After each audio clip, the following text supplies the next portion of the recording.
The morning sun over Elagushi Beach was already relentless, casting a harsh, golden glare across the Atlantic surf.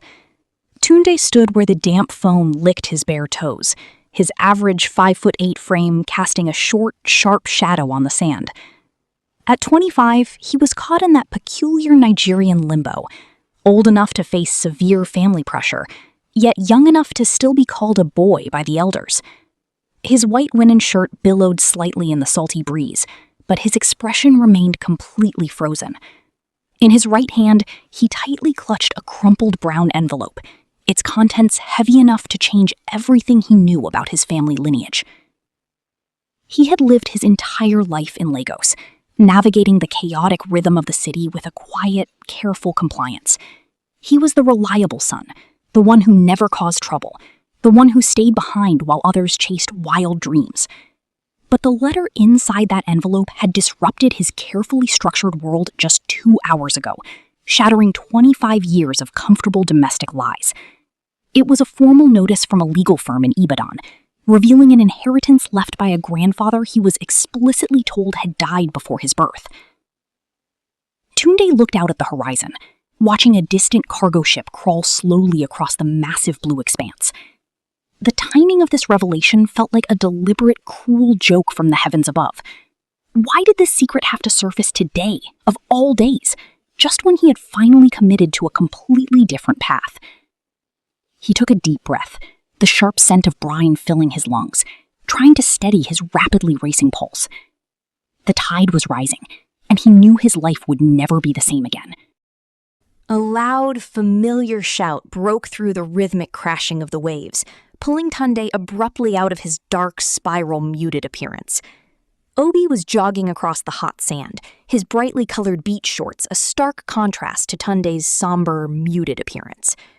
Obi was Tunde's closest friend since their secondary school days at King's College, a boisterous youth who read Lagos like an open book. He stopped just a few feet away, panting heavily, his palms resting flat on his knees as he caught his breath.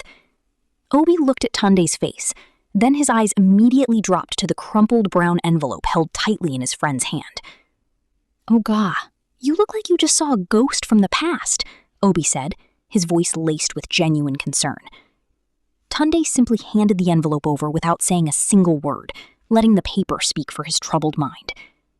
Obi smoothed out the document, his eyes scanning the formal legal text quickly as the sea wind whipped the pages.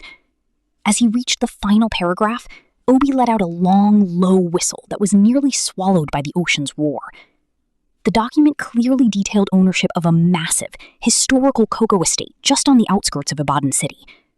"Tunde, this changes the entire game for you and your family," Obi murmured, looking up with wide, astonished eyes. "But why now, man? Your wedding introduction to Tolani is literally tomorrow morning, and her family expects you to be fully present." Tunde kicked a stray seashell into the surf, watching it sink instantly into the wet, shifting sand. "That is exactly the question that is killing me inside, Obi," Tunde replied, his voice barely rising above the wind. "Why now? For 25 years, my mother swore that our family had absolutely nothing to our name in the West."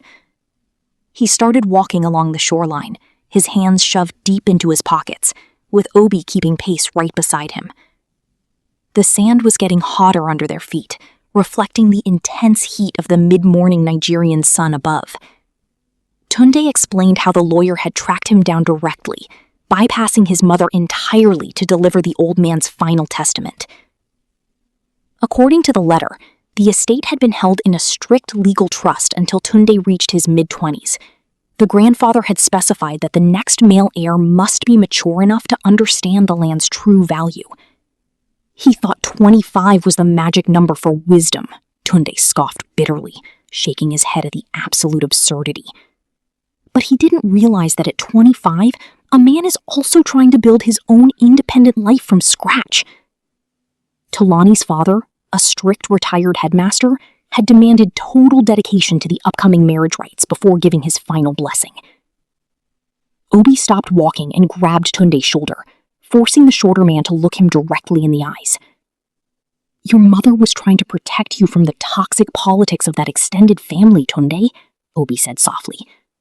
You know how chaotic land ownership issues can get in Nigeria once the elders find out there is property?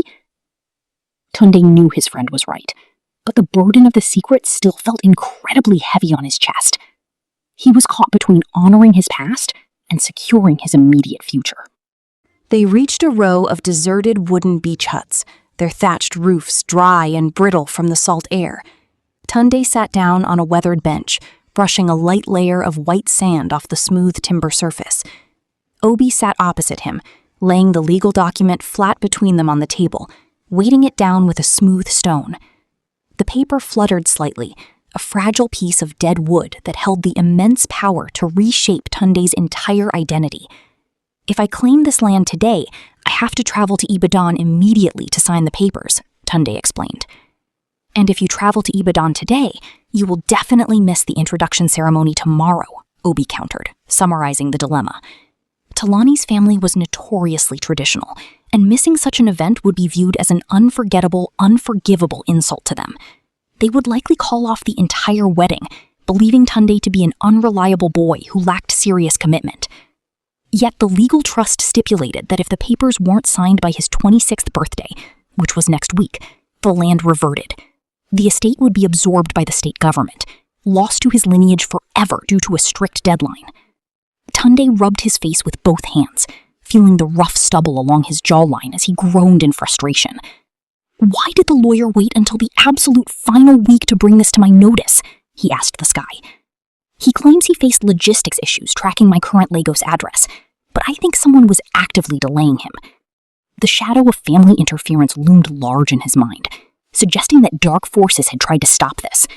He was running out of time, and every available choice required a massive, painful sacrifice. A young coconut vendor pushed his creaking wooden cart past their hut, the dull thud of his machete breaking the silence. Obi flagged him down, buying 2 large green coconuts to provide some refreshment in the sweltering, oppressive coastal heat. He handed one to Tunde, who took a long, grateful draught of the sweet, cool water to clear his head. The simple, natural taste grounded him, reminding him of childhood trips to his mother's small village in the hinterlands. There is another angle to this whole situation, Tunde, Obi said, wiping sweat from his shiny forehead. What angle could possibly make this mess any better? Tunde asked, setting the heavy coconut down on the wooden table. Think about Talani's father and his extreme pride, Obi suggested, leaning forward with a sharp, calculating gleam in his eyes. He doubts your financial stability because you are just a young graphic designer working from a small rented apartment. If Tunde showed up as a major landowner, the dynamics of the entire relationship would shift instantly in his favor. He would no longer be the humble suitor begging for a daughter's hand. He would be a man of substance. But if I insult him by missing the introduction, the land won't matter to him, Tunde countered, pointing out the flaw. He is a man of honor, Obi. He values respect far more than he values millions of naira in property. Tunde knew Talani loved him for who he was, but her father held the ultimate keys to their traditional union.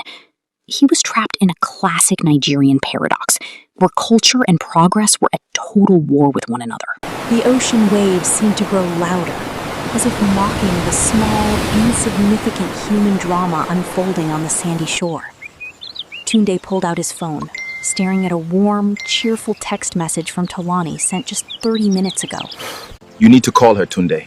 Tell her the absolute truth right now, before this monster of a secret grows too big for you to manage. No, I cannot involve her yet. I need to make this choice as a man, on my own 2 feet, before I decide to tell my wife.